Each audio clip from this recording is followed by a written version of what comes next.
আমরা প্রেসিড হাসিনার আমলে আমি একটা মহিলা মানুষ, আমার ঘরে থাকতে খুব কষ্ট হয়েছে। আমার ঘরটা রাত্রে বেলা তালা মাইরে আমাকে ঘর থেকে বের করে দিয়েছিল। এক কাপড় আমি এলাকা ছেড়ে চলে গেছিলাম।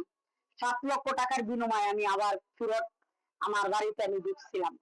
কিন্তু ওই আমলে যে নির্যাতিত শিকার হচ্ছি আমরা, তখন তো মনে আমরা বুঝ দিতে পারছিলাম যে আসলে আমাদের সরকার ক্ষমতা নাই, আমাদের দল ক্ষমতা নাই। আমরা এইভাবেই যেভাবে মনে সান্ত্বনা দিছি, কিন্তু এখন আমার দল ক্ষমতায়, আমার সরকার ক্ষমতায় থাইকো আমরা আর মনের কিভাবে বুঝ দিব। দেখেন, এই কিছুদিন আগে 5ই আগস্টের পরে আমার এই মূল দলের ফার্স্ট সেক্রেটারি ইউনুস আওলাদার, উনি একটা, ওনার কোনো ঘর বাড়ি নেই, উনি একটা জায়গা কিনছে, ছোট একটা রুম কিনছে আমাদের মানিকগঞ্জের জালালের কাছ থেকে। জালাল জায়গাটা মসজিদ পান্ডেরে দিছিল, মসজিদ পান্ডের থেকে ইউনুস কিনছিল। তখন এই জায়গাটার জন্য যখন গেছিল, তখন আমাদের এই জায়গায় খালেক ওরফে দাদা খালেক, ওনাকে দাদা খালেক নামেই সবাই চিনে।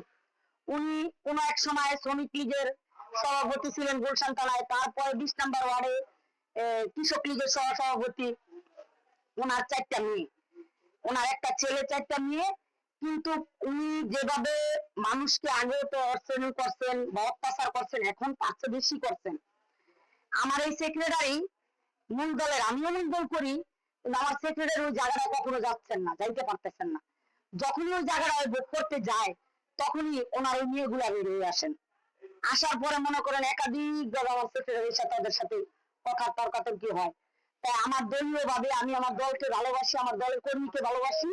ওইখানে আমি যাই গঠন অবস্থায়, যাই আমি খালেকের মেয়ে ইতির সাথে কথা বলি এবং খালেকের সাথেও আমি কথা বলি। খালেকের সাথে কথা বলে বললাম যে দাদা, তুমি এলাকার মুরব্বী, দেখো এই জায়গাটা আমার সেক্রেটারি ইউনিসের কিছু নাই, ওর তো কোনো ঘর বাড়ি নয়, ভাড়া থাকে, যে তো কিনে নিছো, এই জায়গাটা তুমি থাকতে দাও। সে তার কথা হয়েছে না, এই জায়গায় আমি কেন থাকতে দেবো, আমার বাড়ির সামনে দিল না। আমি তার কাছে দফায় দফায় কয়েকবার গেলাম এবং আমার কিছু নেতা কর্মীরাও তাদেরকে ডাকলো, তারা কারো মূল্যায়ন করে না।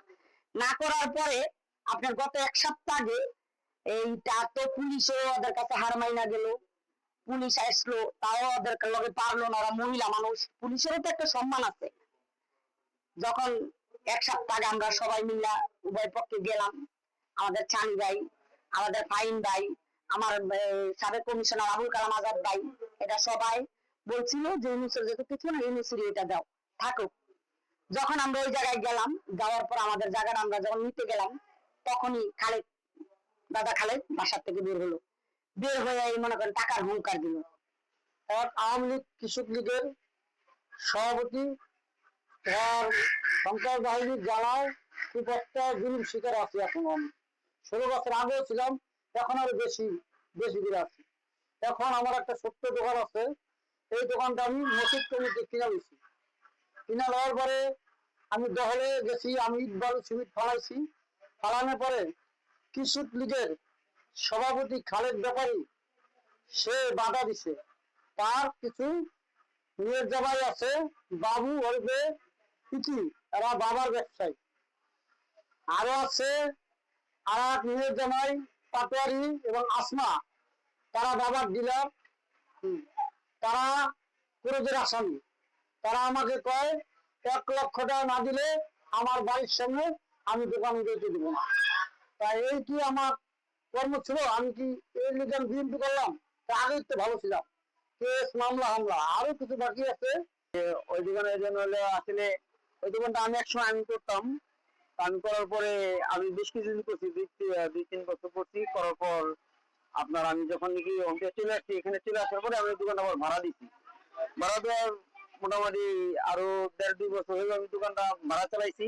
সাধন ভাই নামে একজন ভাড়া করতো আর কি, উনি আমার 1500 টাকা, সাধন ভাই নামে ভাড়া করতো, উনি আমার 1500 টাকা ভাড়া দিত।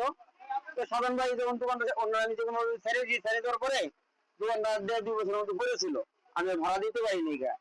তো দোকানটা যখন আমি কাজ করতে গেছি, কাজ করার সময় খালেক কাকা আমার কাজ করতে দেয়নি গা।